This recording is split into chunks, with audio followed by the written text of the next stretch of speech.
तो दोस्तों अभी तक हमने आपको हमारे क्लास प्लस के चैनल पर बहुत कुछ सिखाया। यूट्यूब का पूरा साइंस हमने निचोड़ के रख दिया। यूट्यूब पे वीडियो अपलोड करते टाइम क्या करें, यूट्यूब का चैनल बनाते टाइम किन चीजों को ध्यान में रखें, यूट्यूब एल्गोरिदम कैसे काम करता है, इसके बारे में भी हमने बात करी। लेकिन आज आज हम कुछ स्टेप्स पीछे जाने वाले हैं और डिस्कस करने वाले हैं कुछ 5 ऐसे सवाल जो आपको अपने आप से पूछने होंगे और इनका जवाब भी आप अपने आप को खुद ही दीजिए।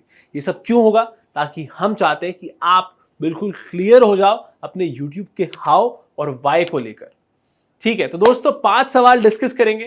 तो अभी शुरू करते हैं और मैं हूं सीए सुमित मेहता और ये है क्लास प्लस का YouTube channel.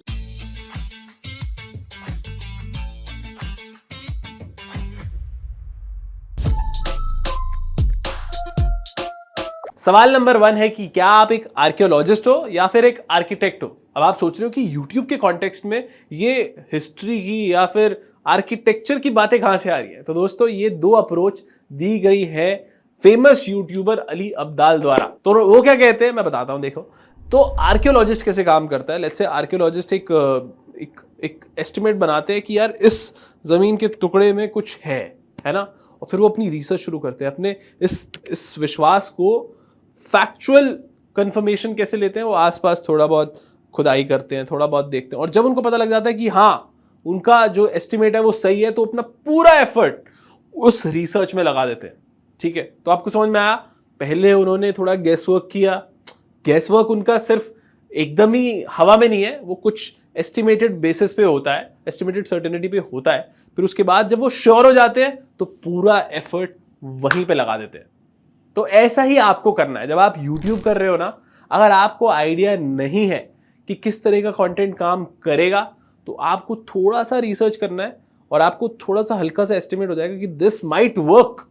Then you have to put all your efforts at that estimate. दूसरी अप्रोच जो कि आर्किटेक्ट की होती है, वो कैसे होती है? देखिए, आर्किटेक्ट के पास ना जमीन अलॉटेड होती है ऑलरेडी, उसी के ऊपर वो अपना ब्लूप्रिंट तैयार करते हैं और ब्लूप्रिंट और लैंड के साथ वो पूरी मेहनत उसी प्लान पर लगा देते हैं और अचीव कर लेते हैं अपना फाइनल रिजल्ट। ये दूसरी अप्रोच है कि अगर आपको पता है ऑलरेडी कि YouTube पर आपका क्या गोल है, क्या नीश है, तो आप उसी पर पूरी जान लगा के लग जाओ। तो दोस्तों मैं अपना एग्जाम्पल लेके आपको समझाने की कोशिश करता हूं। देखिए, अभी अभी रिसेंटली ही मैंने अपनी YouTube जर्नी शुरू करी है खुद की।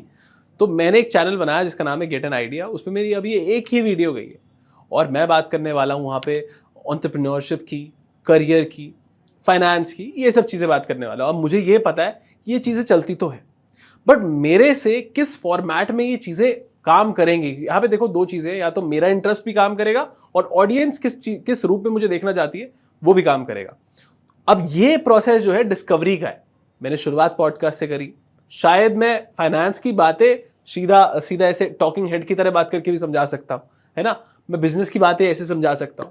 तो ये process of discovery, I am working as an archaeologist, और उसके बाद जैसे मैं डिस्कवर कर लेता हूं this work, this might not work, whatever will work, I'll work upon that। ठीक है, अब आपकी क्या जर्नी होनी चाहिए? अगर आप शुरू करने वाले हो या फिर ऑलरेडी कर रहे हो, तो अभी सबसे पहली आपकी ड्यूटी है कि आप अपने आप से पूछो कि आप एक आर्किटेक्ट हो या फिर एक आर्कियोलॉजिस्ट हो। तो चलते हैं फिर अब दूसरे सवाल पर। What is the demand and supply of content in your niche? अब डिमांड का क्या मतलब होता है कि ऑडियंस की तरफ से कितनी डिमांड है उस तरीके की, उस पर्टिकुलर कंटेंट को देखने की। और सप्लाई की क्या बात है कि कितने लोग ऑलरेडी उन टॉपिक्स पर कंटेंट बना रहे हैं। ठीक है, अब इस केसेस में देखिए, डिमांड सप्लाई आपने समझ लिया, तो हर कंटेंट को लेकर, हर एक नीश को लेकर 4 तरीके के केसेस हो सकते हैं। क्या हो सकते हैं?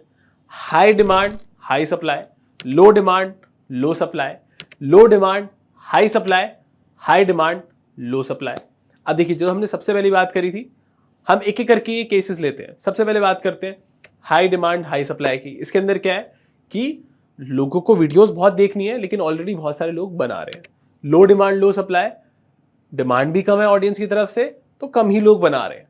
ठीक है, फिर उसके बाद बात करते हैं हाई डिमांड, लोगों की डिमांड बहुत है लेकिन सप्लाई कम है। ये आपका जो है सबसे बढ़िया चमकता हुआ एरिया है। अगर इसके अंदर आप कंटेंट बनाते हो तो आपकी सक्सेस की प्रोबेबिलिटी थोड़ी ज्यादा हो जाती है, क्योंकि ऑडियंस ज्यादा देखना चाहती है लेकिन सप्लाई यानी कि प्रोवाइड करने वाले उस तरह की वीडियोस लोग कम है। तो अगर आप जोड़ते हो तो ऑब्वियसली आपके चांसेस बेटर हो जाते हैं। अब नीचे आते हैं, अब बच गया लो डिमांड हाई सप्लाई, कि डिमांड तो कम है लेकिन सप्लाई करने वाले ऑलरेडी ज्यादा है। इसमें कंटेंट रहने दीजिए। बेसिकली जिस जहां भी लो डिमांड है ना, लो डिमांड, अब डिमांड लो है तो सप्लाई चाहे हाई हो या सप्लाई चाहे लो, वहां पे आप बहुत ज्यादा कुछ नहीं कर सकते हो। ठीक है, अब आप यहाँ पे जो सबसे बढ़िया एरिया है वो कौन सा है? हाई डिमांड लो सप्लाई का। आपको ये देखना है कि ऐसा आपके नीश के अंदर किस तरीके के कंटेंट में डिमांड ज्यादा है और सप्लाई लो है। अब देखिए ये ट्रेंड्स तो चेंज होते रहते हैं, कभी कभी आपकी डिमांड कम ज्यादा होती रहेगी, सप्लाई कम ज्यादा होती रहेगी। अब आपको अपने आप से पूछना है कि जिस तरीके का कंटेंट आप बनाते हो, जिस नीश में बनाते हो, आपके कंटेंट की डिमांड और सप्लाई ज्यादा या कम है, और उस हिसाब से आपको कंटेंट आगे का बनाना होगा। खैर, अब हम चलते हैं अगले सवाल पर, जो कि है कि are your first 30 seconds engaging? So the question you need to ask yourself is, are my first 30 seconds engaging?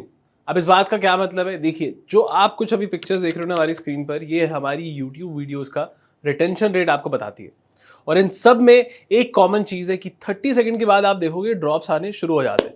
तो मैं आपको बता दूं कि ये आजकल की जो, खैर क्या ही कहे, जेनजी जिन्हें बोला जाता है, शोबिक भी जो है जेनजी हैं, इनका जो अटेंशन स्पैन है ना वो सिर्फ और सिर्फ 7-8 सेकंड के ऊपर का नहीं है।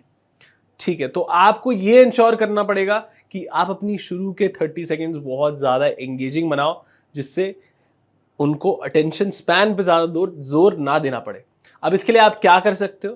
तो देखिए, आप अपनी वीडियो में जो जो अहम सवाल पूछ रहे हो ना, उसका एक सैंपल या फिर उसके कुछ कटआउट्स कि किस तरह के आप सवाल पूछने वाले हो, किस तरीके की बातचीत होने वाली है, उसका एक अंदाजा लोगों को पहले ही दे दो, ताकि लोग फिर तभी आपकी वीडियो देखेंगे, उनको लगता है कि अच्छा, उनके अंदर एक एक्साइटमेंट जाग जाए उन सवालों से, उन बातों को लेकर। और मैं आपको एक खास बात बताऊं, आपको पता है लोग आपकी वीडियो देखने से पहले, वीडियो के बाहर आप थंबनेल और टाइटल लगाते हो ना, उसी से दिमाग बना लेते हैं कि वीडियो देखेंगे या नहीं देखेंगे। तो आपको थंबनेल और टाइटल धांसू रखना है, और वो हमने सिखा रखा है, जैसे मैंने आपको बताया था। यहाँ पे अगर आई बटन पे क्लिक करोगे तो आप वहां पहुंच जाओगे। तो दोस्तों, थंबनेल पे काम जरूर करिएगा, लेकिन उससे पहले अपने आप से इस सवाल पूछिए, are the first 30 seconds of my video really engaging? अब हम चलते हैं अपने अगले सवाल के पास। Where can you get an unfair advantage? अब ये सवाल का क्या मतलब है? देखिए, अब आप जिस भी नीश में कंटेंट बनाते हैं, music, dancing, astrology, business, entrepreneurship, कुछ भी, जो भी चीज़ आप कंटेंट बनाते हैं, देखिए उसके अंदर आप देखिए कि आपके पास किस किस चीज़ को लेकर अनफेयर एडवांटेज है जो औरों के पास नहीं है। फॉर एग्जाम्पल, अगर मैं एस्ट्रोलॉजी की बात करूँ तो देखिए काफ़ी सारे लोग एस्ट्रोलॉजी में कंटेंट बनाते हैं, जिसके अंदर वो लोगों को उनकी ग्रह दशा के बारे में बताते हैं, या फिर मैं कहूँ, मुझे आइडिया का, मैं बेसिकली कंसल्टेंसी देते हैं। तो वो कंसल्टेंसी देते हैं।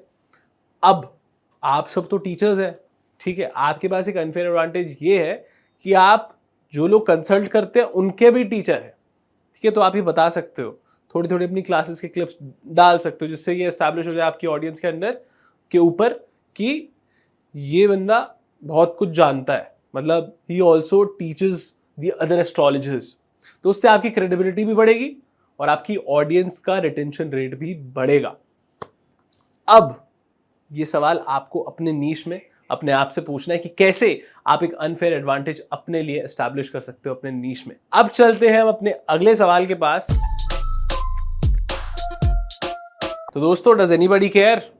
No, nobody cares. आपको क्या लग रहा है, मैंने जब YouTube चैनल शुरू किया गेट एन आइडिया, तो आपको क्या लगता है कि बहुत सारे लोग क्या ऑलरेडी बैठे थे कि सुमित भाई जब चैनल शुरू करेंगे ना, फटाक से लाइक, शेयर, सब्सक्राइब, कमेंट सब कर देंगे? ऐसा नहीं होता। आपको अपनी जगह खुद बनानी पड़ती है। आपको कंटेंट अपलोड करते करते करते करते करते सीखना होता है, और आपको एक एक्सपर्ट बन जाना होता है जिसको यूट्यूब एल्गोरिदम फेवर करे। और वो क्यों करेगा?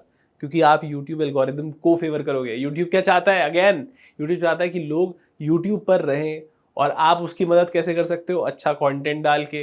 अब वो पहली बार में नहीं होगा, वो होगा ओवर टाइम। आप 1 डालोगे, 2 डालोगे, 3 डालोगे, 4 डालोगे, ऐसे बहुत सारे कंटेंट डालोगे, धीरे धीरे सीखोगे, फिर बनोगे आप बादशाह।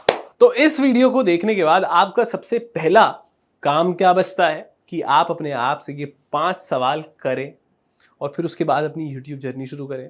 लेकिन अगर आप YouTube जर्नी में ऑलरेडी हो, यानी कि ऑलरेडी कंटेंट पोस्ट कर रहे हो, तो आपको इन 5 सवालों से एनालाइज करना है कि आप क्या सही कर रहे हो या क्या गलत कर रहे हो। और चिंता मत कीजिए, हमें कमेंट करके बताइए अगर आप इसके अलावा भी कुछ हमसे जानना चाहते हो यूट्यूब के बारे में, तो हम आपको ज़रूर बताएंगे। हमारी वीडियो को लाइक कीजिए, शेयर कीजिए, चैनल को सब्सक्राइब कीजिए, क्योंकि और भी वैल्यूएबल कंटेंट हम आपके लिए लाते रहेंगे, क्योंकि हम ऐसे बहुत बड़े-बड़े कंटेंट क्रिएटर्स के साथ मिलते हैं, उनसे सीक्रेट्स जानते हैं और आपको बताते हैं। हमारी एक सीरीज़ भी है यूट्यूब फॉर एजुकेटर्स, जो आप आराम से एक्सेस कर सकते हो। यहाँ पे दोबारा से हम उसका लिंक डाल देंगे, बिल्कुल करिएगा। तो मैं मिलूंगा आपसे अगली वीडियो में, बाकी सब फर्स्ट क्लास है।